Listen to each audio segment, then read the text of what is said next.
विकलेश हूँ, मैं कहानियाँ सुनाता हूँ और आज मैं आपको ले चलता हूँ एक ऐसी कहानी में जो सिर्फ भारत की नहीं बल्कि हर उस दिल की है जो इस देश के सपनों में यकीन रखता है। ये कहानी है ताकत की, उड़ान की और उस गर्व की जो हर भारतीय के सीने में धड़कता है। तो तैयार हो जाइए क्योंकि ये सफ़र आपको मज़ा देगा तो हिलाएगा भी।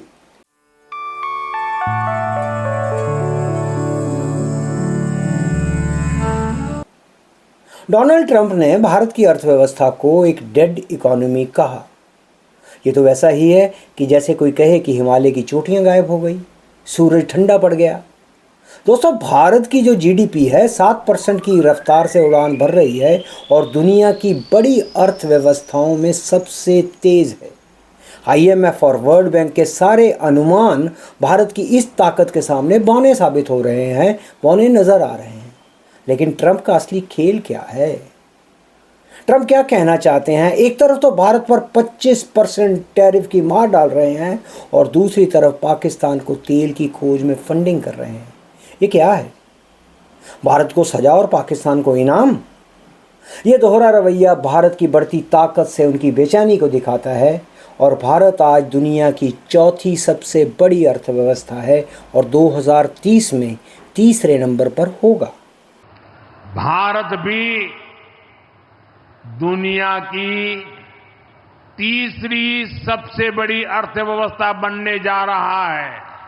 ये डेड इकोनॉमी नहीं है बल्कि एक साइलेंट सुपर पावर है जो दुनिया को रास्ता दिखा रहा है। GEF 414 ये जो जेट इंजन है, इसका निर्माण भारत में होना ये कोई साधारण डील नहीं है। दोस्तों, ये वो इंजन है जो तेजस जैसे विमानों को आसमान में लेकर जाएगा और भारत की रक्षा आत्मनिर्भरता की एक ऐतिहासिक छलांग है ये। और पहली बार अमेरिका ने इतनी संवेदनशील टेक्नोलॉजी भारत को सौंपी। क्यों? क्योंकि भारत अब वो देश है जिस पर दुनिया भरोसा करती है।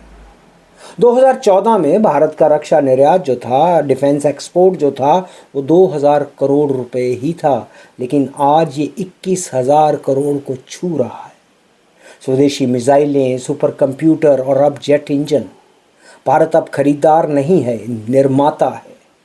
और ये सिर्फ हथियारों की बात नहीं है, ये भारत की उस सोच की जीत है जो ये कहती है कि हम ना तो किसी के सामने झुके हैं और ना किसी के सामने झुकेंगे। दोस्तों, G7 का जो उसका साम्राज्य था वो अब टूट रहा है। Global south, Africa, Latin America, Asia और भारत को ये ग्लोबल साउथ अपना लीडर मान रहा है। और G20 में भारत ने जो अफ्रीकी संघ को शामिल करवाया है, क्वाड में भारत की आवाज़ गूंज रही है और ब्रिक्स में भारत एक ऐसा संतुलन है जो दुनिया को सुनने के लिए मजबूर करता है। और जब अमेरिका भारत पर 25% टैरिफ थोपता है और पाकिस्तान की तेल की खोज में सपोर्ट करता है, तो वो साफ है कि वो भारत के बढ़ते हुए कद से घबराए हुए हैं। लेकिन भारत रुकने वाला नहीं है। IMEC यानी कि India middle east Europe corridor, ये चीन के BRI यानी कि बेल्ट एंड रोड इनिशिएटिव को धूल चटाने के लिए तैयार है। क्योंकि BRI का जो प्रोजेक्ट है वो रुका हुआ है और IMEC लगातार चल रहा है। और भारत आज ना सिर्फ एक देश है बल्कि एक विजन है जो ग्लोबल साउथ को नई उम्मीद दे रहा है। भारत सिर्फ रक्षा या डिप्लोमेसी में नहीं चमक रहा, हमारी जो डिजिटल क्रांति है वो भी दुनिया को हैरान कर रही है। UPI यूनिफाइड पेमेंट इंटरफेस ने दुनिया को ये दिखा दिया है कि भारत कैशलेस इकोनॉमी का बेताज बादशाह है। आज दुनिया का 40% डिजिटल ट्रांजैक्शन भारत में होता है और गूगल और पेपाल जैसे जो दिग्गज हैं वो UPI की तारीफ करते नहीं थकते। और बस ये तो सिर्फ शुरुआत है। भारत का जो डिजिटल इंफ्रास्ट्रक्चर है, 5G, डाटा सेंटर्स और AI दुनिया को नया रास्ता दिखा रहा है और दिखाएगा। जब ट्रंप भारत पर टैरिफ थोपते हैं तो वो शायद भूल जाते हैं कि भारत की जो डिजिटल ताकत है वो उनके टेक जायंट को टक्कर दे रही है। और भारत आज दुनिया का तीसरा सबसे बड़ा स्टार्टअप हब है। 1 लाख से ज़्यादा स्टार्टअप, 100 से ज़्यादा यूनिकॉर्न, ये भारत की नई पीढ़ी की ताकत है। ओला, जोमेटो ये सिर्फ नाम नहीं, भारत के सपनों की नई उड़ान है। इन स्टार्टअप्स ने ना सिर्फ नौकरियां दी हैं भारतीय बच्चों को, बल्कि भारत को ग्लोबल टेक रेस में सबसे आगे लाकर खड़ा कर दिया है।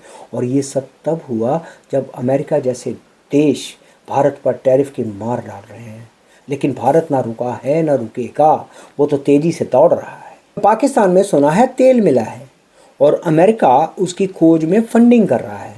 सुनने में बड़ा खूबसूरत लगता है, बड़ा अच्छा लगता है, लेकिन $120 का कर्ज, IMF की सख्त शर्तें और अंदरूनी अस्थिरता, ये तेल उनकी किस्मत को नहीं बदल सकता। ये तो बिल्कुल ऐसा है जैसे डूबते हुए जहाज पर किसी को चांदी का सिक्का मिल जाए। और उधर भारत, हमारा देश, मिडल ईस्ट पर निर्भरता घटाकर सोलर और हाइड्रोजन फ्यूल की तरफ बढ़ रहा है और बहुत तेज़ी से आगे बढ़ चुका है। और दुनिया का सबसे बड़ा सोलर पार्क गुजरात में भारत की सोलर क्रांति का प्रतीक है। और ये आत्मनिर्भरता का रास्ता है जो दुनिया को नई दिशा दिखा रहा है। और जब हमारा देश, जब हमारा भारत GE इंजन बनाता है तो विपक्ष पूछता है कि इससे आम आदमी को क्या? वाह, अरे ये इंजन सिर्फ जेट्स को नहीं, भारत की आत्मनिर्भरता को भी उड़ान दे रहा है। 5G, सेमीकंडक्टर, रक्षा, निर्यात, ये प्रोजेक्ट्स भारत का भविष्य है। और जब दुनिया भारत की तारीफ करती है तो यही आलोचक चुप हो जाते हैं। क्यों? क्योंकि ये आलोचना नहीं है, ये उनकी हताशा है। भारत की प्रगति को नकारने वाले लोग वही हैं जो इसके सपनों को नहीं समझ पाते। और ट्रंप का जो डेड इकोनॉमी वाला बयान, ये कोई बयान है? ये उनकी झुंझलाहट है। भारत पर 25% टैरिफ, लेकिन पाकिस्तान को तेल की खोज के लिए फंडिंग।